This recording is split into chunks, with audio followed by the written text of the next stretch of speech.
Hello guys, कैसे हो आप सभी लोग बहुत ही अच्छे होंगे, ऐसी मैं उम्मीद करता हूँ।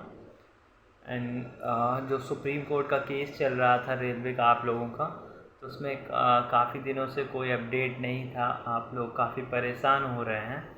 एंड क्योंकि सुप्रीम कोर्ट केस है तो इसमें टाइम भी ज़्यादा लग रहा है। इसमें केस डिफेक्ट का एक एरर भी शो कर रहा है, जो आप लोगों को काफ़ी प्रॉब्लम कर रहा है, क्योंकि अभी तक वो रिमूव नहीं हुआ है। ऐसा बहुत सारे लोग आ, ये चीज़ देख के बहुत सारे लोग परेशान हो रहे हैं। बट मैं कहूँगा कि इतनी कोई परेशानी की बात नहीं है, क्योंकि अगर कोई डॉक्यूमेंट में प्रॉब्लम हुआ है तो उसी की वजह से ये शो हो रहा है। और आप लोग इतनी थोड़ा सा पेशेंस रखिए प्लीज़। और भी लोगों के जो प्रॉब्लम्स हैं, कुछ और प्रॉब्लम्स भी हैं, जैसे कि अभी मुझे कुछ समझ आ रहा है कि हाई कोर्ट का जो ऑर्डर आया है वो भी अभी काफ़ी लोगों को क्लियर नहीं है। मतलब अभी भी बहुत सारे लोग ऐसा कुछ डिस्कस कर रहे हैं जो जो मेरे नज़र में आया है कि उन्हें लगता है कि हाई कोर्ट में भी अभी कुछ नहीं हुआ। हाई कोर्ट में बहुत कुछ हुआ है दोस्तों। हाई कोर्ट में हमें ये ऑर्डर मिला है। ऑर्डर जो हमें कोर्ट की तरफ से मिला वो यही है कि जो भी सीट्स वैकेंट रह जाएंगी आफ्टर एग्जामिनेशन अप्रेंटिस वालों की, उन लोगों के लिए एक सेपरेट नोटिफिकेशन निकाल के सिर्फ अप्रेंटिस वालों के लिए एक एग्ज़ाम कराया जाएगा। तो ये एक बहुत बड़ी चीज़ है, आप इस चीज़ को नहीं समझ पा रहे हैं शायद। पॉइंट नंबर 8 अगर आप सही से पढ़ेंगे जो ऑर्डर आया है तो आपको चीज़ें क्लियर हो जाएंगी। ओके। एंड जो सुप्रीम कोर्ट केस है इसको लेकर अभी आप लोग थोड़ा पेशेंस रखिए। आई एम श्योर कि इस वीक में हियरिंग हो जाएगी, और आज 10 तारीख है, 11 से 20 तारीख के बीच में सब कुछ हो जाएगा।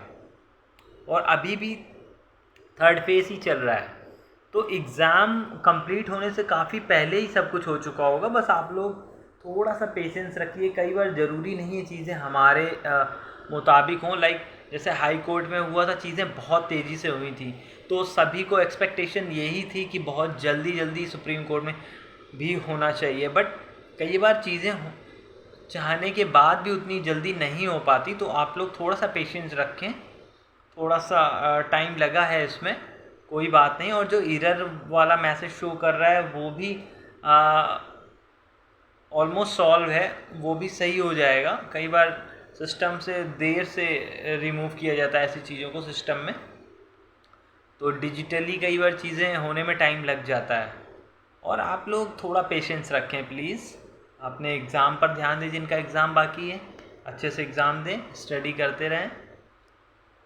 और अभी एक और नोटिफिकेशन आया है जो अभी 2 दिन 3 दिन पहले ही आया है, जिसमें कि वापस से मॉडिफिकेशन एक किया गया है।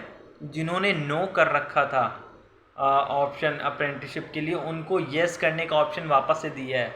तो आप देख रहे हैं रेलवे ने मतलब सब कुछ कर दिया। अच्छी बात है उन लोगों के लिए जो ऑप्शन येस का दिया, लेकिन अभी देखिए आप लोगों के लिए वो ऑप्शन जो कट ऑफ डेट है उसको नहीं बढ़ाया जा रहा है। तो आप देख रहे हो ना, मतलब कितना सरासर कितना गलत किया जा रहा है रेलवे के द्वारा। और इसमें किसका इम्पैक्ट है इतना ज़्यादा, जो इतनी सारी चीज़ें होने के बाद भी सभी लोगों को इसका लाभ नहीं मिल रहा है, सभी अप्रेंटिसों को इसका लाभ नहीं मिल रहा है। तो कोई ना कोई तो है जिसका इम्पैक्ट बहुत ज़्यादा है। तो आप देख ही रहे हो कि गवर्नमेंट मतलब किस तरह से काम कर रही है। जो डिज़र्विंग कैंडिडेट हैं उन सबको मौका नहीं देना चाहती गवर्नमेंट। क्यों नहीं देना चाहती ये सब आप लोग देख रहे हो। इतनी बेरोज़गारी के दौर में भी ऐसा काम किया जा रहा है, जहां बार बार मॉडिफिकेशन किया जा रहा है नोटिफिकेशन के साथ। एग्ज़ाम के टाइम भी यही चीज़ की गई है वापस से, लेकिन उन सभी स्टूडेंट्स को लाभ नहीं दिया जा रहा, उन सभी एप्लीकेंट्स को लाभ नहीं दिया जा रहा है जो जिनका कट ऑफ डेट के बाद कंप्लीट हुआ अप्रेंटिसशिप। जबकि आइडियली 3.5 साल से 4 साल होने जा रहे हैं, सभी को लाभ मिलना चाहिए। तो उसी चीज़ के लिए केस चल रहा है। और रेलवे बोर्ड क्या कर रहा है, वहाँ के ऑफिसर्स क्या कर रहे हैं, रेलवे मिनिस्टर क्या कर रहे हैं, सब संवेदनहीन है। अगर आप देखो तो किसी को कोई संवेदना नहीं है। कैसे आप लोग 1 साल 1.5 साल सभी ने ट्रेनिंग की होगी, इतना जोखिम लेके ट्रेनिंग कई अप्रेंटिस जो अप्रेंटिस के जो अभ्यर्थी हैं उनकी डेथ तक हो जाती है। इतना काम भी कराया जाता है, कोविड के टाइम भी उनसे काम कराया गया, लेकिन एग्ज़ाम का बहाना कर दिया गया कि कोविड में नहीं हो सकता है, जबकि काम और ट्रेनिंग जो काम चल रहा था रेलवे में जो अप्रेंटिस वालों को, वो लगातार उनको बुलाया गया ड्यूरिंग कोविड। तो आप समझ सकते हो एग्ज़ाम कराने में बच्चों के लिए जान का खतरा था, लेकिन ट्रेनिंग में वही बच्चे, उनकी जान का फिर कोई फिक्र नहीं था, ना रेलवे बोर्ड को था, ना पर्टिकुलर जहाँ भी अपॉइंटेड थे, जहाँ भी अप्रेंटिस अपना काम कर रहे थे, ना वहाँ पर था। पूरा एक रेगुलर एम्प्लॉय की तरह ही काम लिया जाता है अप्रेंटिस वालों से, इवन उनसे ज़्यादा काम लिया जाता है। बट उसके बाद भी आज ये कंडीशन है कि बार बार नोटिफिकेशन में मॉडिफिकेशन हो रहा है, लेकिन उन लोगों को अभी तक सारे अप्रेंटिस वालों को लाभ नहीं मिल रहा है। ये कितना गलत है। ये रेलवे बोर्ड और ये मिनिस्टर साहब तक अगर अभी तक ऐसा हो ही नहीं सकता कि ये बातें ना पहुंची हों, और अगर पहुंची हैं तो इससे ज़्यादा संवेदनहीन और क्या चीज़ें हो सकती हैं। अब मैं ज़्यादा इस चीज़ पे नहीं बोलूँगा, नहीं फिर पॉलिटिकल इशू हो जाएगा ये, लेकिन आप खुद समझिए कि जब आप लोगों ने इतना रिस्क लेके और अपनी जान को हाथ में लेकर काम किया है, 1 साल, किसी ने 2 साल ड्यूरिंग ट्रेनिंग, तो उसके बाद भी अब इतनी प्रॉब्लम क्या हो रही है? क्या रेलवे को अपने ही अप्रेंटिस वाले जो अभ्यर्थी हैं उनसे इतनी दिक्कत है, इतनी प्रॉब्लम है कि उनको ही जॉब में, इवन रेलवे को सपोर्ट करना चाहिए। जो रेलवे ऑफिसर जो बैठ के नियम बना देते हैं 1 मिनट में रेलवे बोर्ड के अंदर, उनको भी इस चीज़ को समझना चाहिए कि वो क्या कर रहे हैं। वो दूसरे लोगों के लिए मॉडिफिकेशन बार बार कर रहे हैं, और भी कई सारी चीज़ों में मॉडिफिकेशन बार बार कर रहे हैं, लेकिन जब मौका सबको देने की बात आती है तो उनको क्या समस्या है। 2019 और 2022 में बहुत फ़र्क होता है।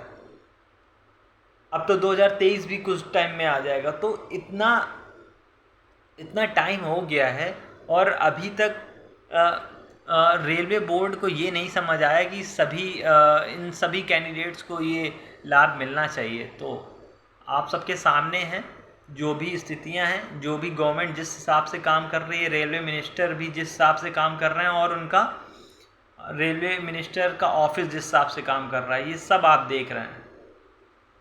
तो विचार करिए इस पे कि ऐसा होना चाहिए क्या, और कितना लोगों को, कितना कैंडिडेट्स को फंसा कर रखा हुआ है अभी तक। अगर ये चीज़ें क्लियर कर देते तो बहुत सारे कैंडिडेट्स जो एग्ज़ाम दे चुके हैं शायद वो और अच्छी तरीके से एग्ज़ाम देते, या जिनका एग्ज़ाम अभी बाकी है वो और कॉन्फिडेंट होकर एग्ज़ाम देते और उन्हें लाभ मिलता। अगर कोटे का अब तक क्लियर कर देते ये चीज़ें तो परफॉर्मेंस उनकी और भी अच्छी निकल कर आती। लेकिन आप देख रहे हो कि यहाँ किसी को नहीं पड़ी है, जब आधे अप्रेंटिस भाई ही अलग रास्ते पर हैं। वही मैंने सुना है कि कई ग्रुप्स चल रहे हैं जहाँ पर बहुत सारी चीज़ें बोली जाती हैं। ठीक है, वो अपना अपना ओपिनियन है, बोलने दीजिए। आप सब लोग को पता है कि केसेस हुए हैं, कैट में हुआ, हाई कोर्ट में हुआ, और अब सुप्रीम कोर्ट में, कितनी मुश्किल से यहाँ तक पहुँचे हैं। तो जो समझदार बच्चे हैं, मुझे पूरी उम्मीद है कि उन्हें सब चीज़ें समझ आ रही होंगी क्या हो रहा है। और रही सुप्रीम कोर्ट केस में थोड़ा लेट होने की बात, तो वो थोड़ा सा लेट हुआ है, लेकिन आप लोग थोड़ा पेशेंस रखिए। पूरी उम्मीद है कि 20 तारीख से पहले पहले हियरिंग भी हो जाएगी और रिज़ल्ट भी आ जाएगा। ओके, और अगर किसी को कुछ और बताना है तो वो बता सकता है। और जो अभी 2 दिन पहले नोटिफिकेशन एक आया है, उस पॉइंट को भी सुप्रीम कोर्ट केस के दौरान, हियरिंग के दौरान, उस पॉइंट को भी रखा जाएगा कि किस तरीके से मॉडिफिकेशन किया गया है वापस से, और आराम से किया जा सकता है इन सभी कैंडिडेट्स के लिए भी जिनका अभी तक कट ऑफ डेट के बाद जिनका कंप्लीट हुआ, जिनके हाथ में अब सर्टिफिकेट है, तो सभी को मौका मिलना चाहिए। तो वही बात है कि थोड़ा सा आप वेट करें, और 20 तारीख से पहले पूरी उम्मीद है कि सब कुछ हो जाएगा सुप्रीम कोर्ट का भी। Okay, thank you. और अगर किसी को कुछ भी एडवाइस करना हो तो प्लीज़ बता सकता है। और आप लोग प्लीज़ परेशान ना हो, सब कुछ चल रहा है, लॉयर उतने ही एनर्जी के साथ काम कर रहे हैं और वो करेंगे। Okay, thank you.